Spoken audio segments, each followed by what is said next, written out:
welcome to Sense of Style. I'm Stuart, and this is Moscow Mule from Juliet Has a Gun, and this was the very first niche fragrance that I ever purchased, and man, was I unimpressed, because I'd heard that niche fragrances were super high quality and all really, really strong, and this was not that. Now, to be fair to Juliet Has a Gun, this is not their best fragrance. So I learned really quickly that if you're going to be exploring a new house or a new genre of fragrance, you start at the top. You get the very best. You find out the most hype, the most popular, and then you work your way down from there. And so today I have 8 fragrances from 8 different houses that I believe are the top. They're the best.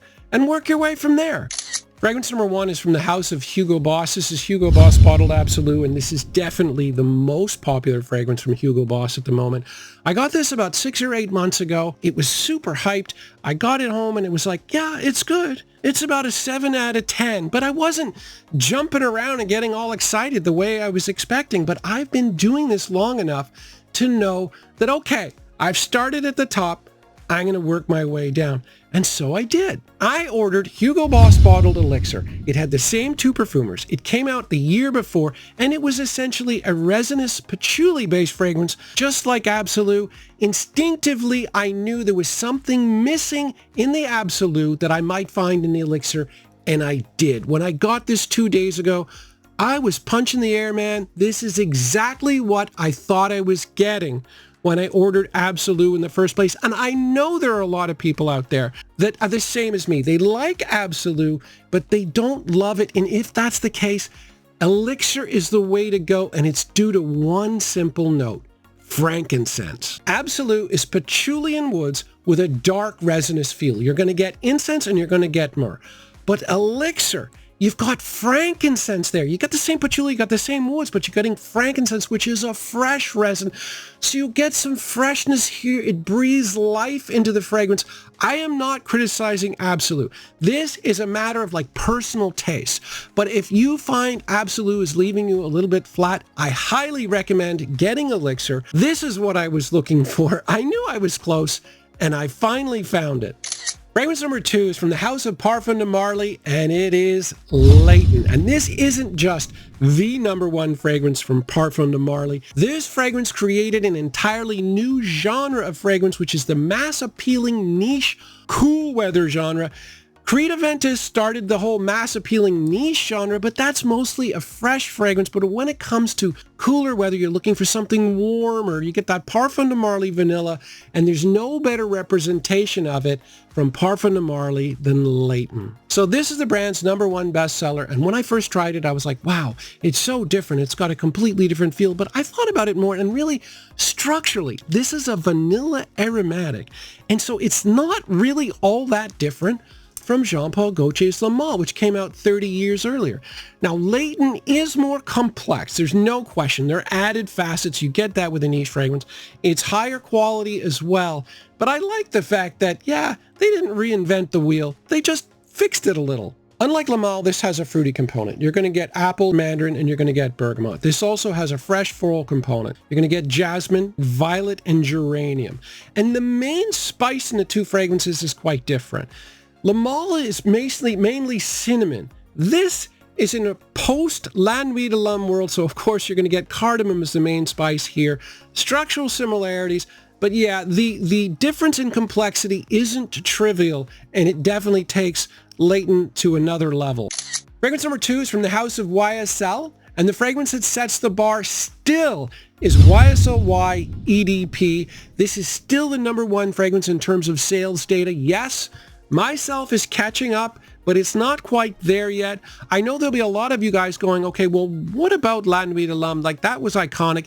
Yeah, I mean, La Nuit de l'Homme for almost a decade was the number 1 selling fragrance, and from 2009 to 2011, like, it was the fragrance, the best-selling fragrance in the world. But the debacle behind watering down La Nuit de l'Homme actually played a huge role in the creation of this. As hardcore collectors will know, La Nuit de l'Homme got watered down quite severely after the first few years.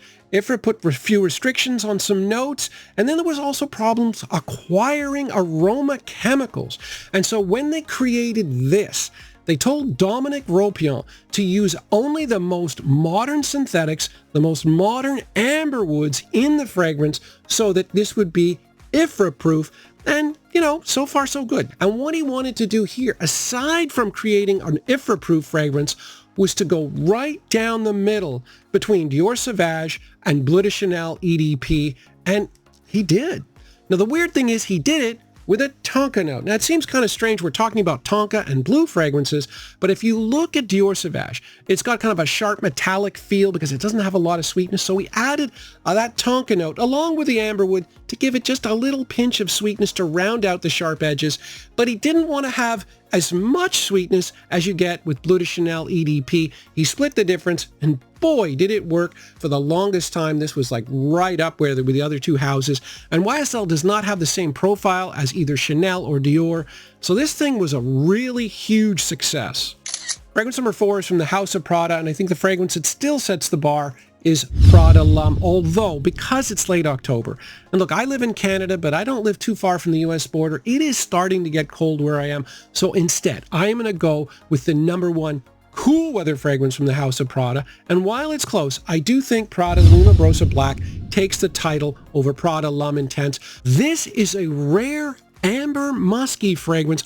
What fragrances normally do when they have sweet notes, whether it's vanilla, tonka, or amber, they normally stick a little bit or maybe a lot of ambroxan in to give the fragrance some push. Daniela Andrier rarely uses ambroxan. What she did here was called musk diffusion. So she has kind of filtered the sweetness through 2 musky notes, and so it creates a diffuse cloud of sweetness rather than like in-your-face sweetness. Now, a very important note here was the Angelica. It is in the heart of the fragrance, and it is a musky herb.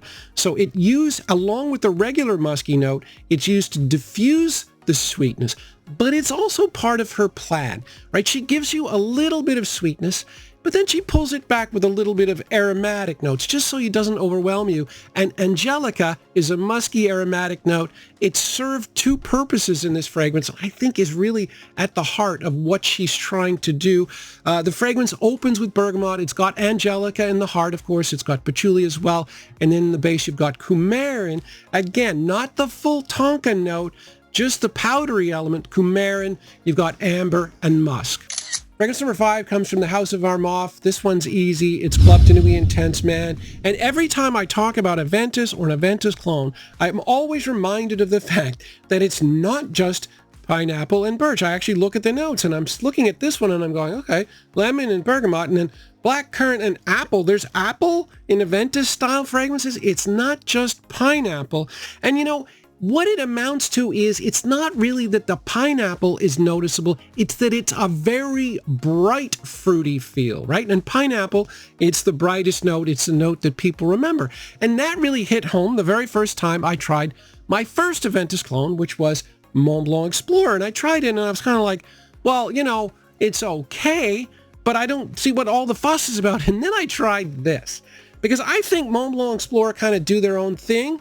These guys, this was a real clone, and the brightness of the fruity element here, the fruity citrus brightness, really explodes off the fragrance. I think that's the key to Aventus. I really do. I mean, I know that, you know, everyone talks about that smoky birch element and like yada, yada, yada, but that have birch in other fragrances. It's the brightness of the fruit, and you really do get it in Club de Nuit Intense, man. Fragrance number 6 comes from the House of Ralph Lauren, and sometimes it's really difficult to find a fragrance that really sets the bar for a house, because sometimes you've got an iconic fragrance, sometimes you've got the current popular one. So I gotta figure things out.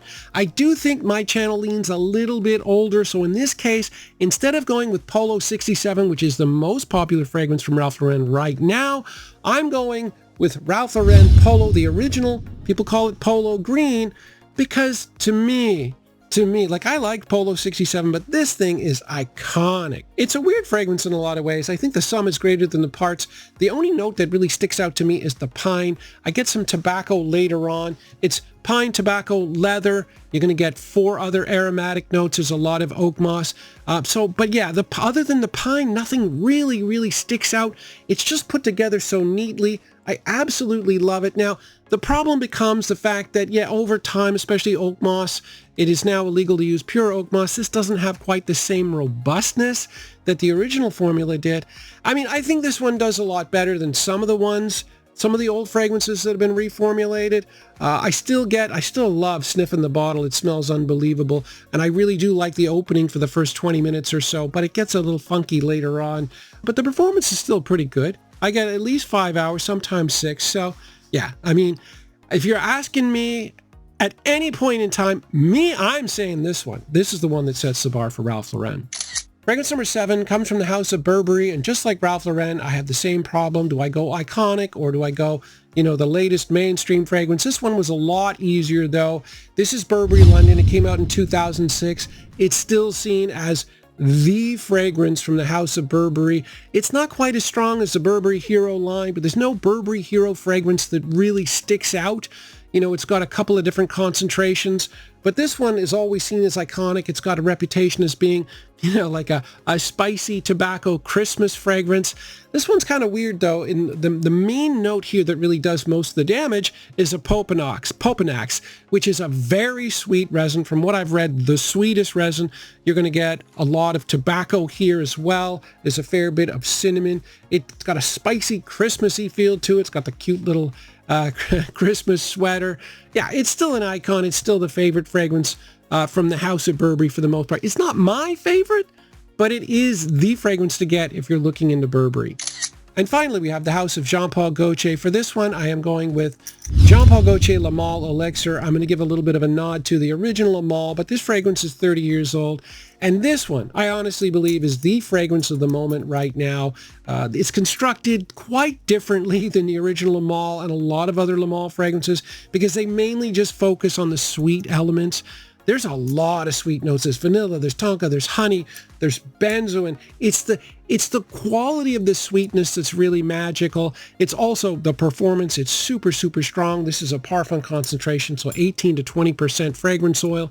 Yeah, this is the iconic one. This is the new icon, I think, from the house of Jean-Paul Gaultier. They've had a couple over the years. It's a pretty popular house, but I'm definitely going Elixir. But yeah, I mean, I made so many mistakes when I started collecting. I mean, oh my God, just about every mistake you could make. But I think, it's worked out over time. But definitely, if you're going to be looking for, and look, I mean, even if you are a hardcore collector, maybe you want to start looking at a new house in particular. I mean, there's so many different houses out there. I will always recommend just going for the top, going for the hype, working your way down. That's what I did when I started collecting niche samples. I would just look for the most popular one and go from there. And it worked out okay. Anyway, thanks for watching.